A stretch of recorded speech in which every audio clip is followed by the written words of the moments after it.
in professional teacher development, there should be an interplay of theory and practice. But, okay, that's better. Unfortunately, the organization structure as well as duration of PDD courses does not really facilitate taking into account all these aspects. So online learning environments in professional teacher development could be one possibility to tackle all these challenges.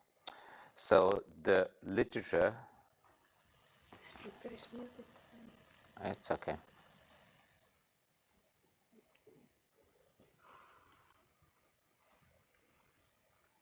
Should I continue or not? It's in the same browser, I'm sorry. Okay, no How problem. can we exit this?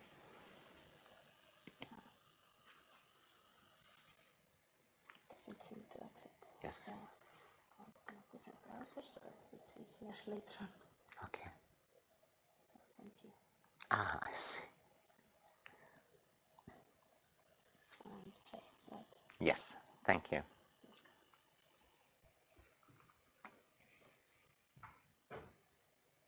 Okay.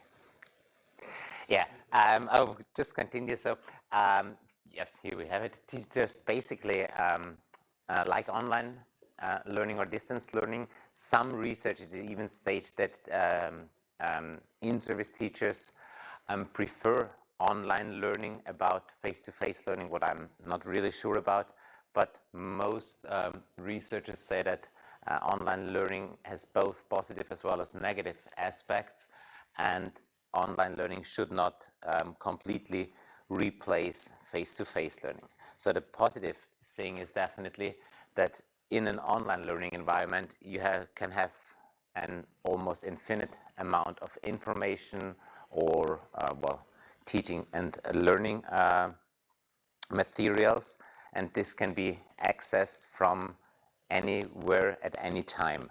The negative aspect is definitely that online learning in professional teacher development often leads to a reduction of face-to-face time, and this face-to-face time is usually highly needed to develop like well, communities of practice, communities of inquiry, what could be a very well fruitful basis for professional teacher development. So my research questions were or still are that which elements of an online learning environment could facilitate, could assist teachers when they try to implement innovations into their teaching, and what aspects, what preferences have teachers concerning online learning environments. So therefore, I've developed an online learning environment for flipped classroom approaches in math education. I've piloted this online learning environment with in-service teachers, and while doing that, I collected written feedback as well as conducted individual as well as group interviews. These data were then investigated or were examined following grounded theory approaches as well as design-based principles. So in spring 2017, I started developing this online learning environment and was able to start the first piloting phase in summer 2017. And since the autumn or the winter term 2017, I am utilizing this online learning environment as well as gathering data about it. So my first findings are that when an online learning environment is utilized in professional teacher development, the teachers want to have control, the teachers want to have the say while using it. That the online learning environment should not only present information, but also present experiences, some kind of stories teachers or teacher trainers have with using new approaches or technologies. Quite interesting, even though professional development is a vital and important aspect of any teacher's professional life, teachers said that they do not want to feel working when using this online learning environment. And last but definitely not least, the security of an online learning environment was extremely important for the teachers. So let's have a brief look at this online learning environment and how I was able to, well, deduce these findings. So at the top, it's not really that good, but at the top you see the first version of my online learning environment. Here's the second one. So the first thing was the teachers appreciated that they themselves can choose if they want to consume information via videos, via links to other homepages, or via text. But not only the medium was important for them, but also the depth of information they could gather.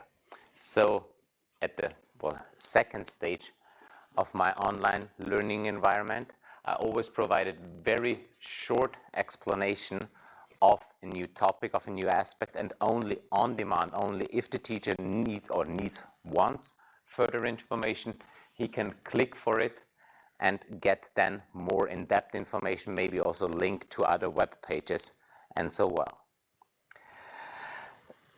The next thing was that teachers do not want to feel work, that they do not want to be overwhelmed. So I've not just only provided information, but also teaching and learning materials on my online learning environment. Here, on the one hand, videos that could be used in a flipped classroom setting, but also not video teaching and learning materials, like, for example, GeoGebra or learning paths and so on, and clustered, structured it into grade and then to content. But yes, now I see it as well. That's what's a bit overwhelming for teachers. And also the amount of examples was quite critical, because on the one hand, teachers really appreciated having a huge amount, a huge repository of learning materials.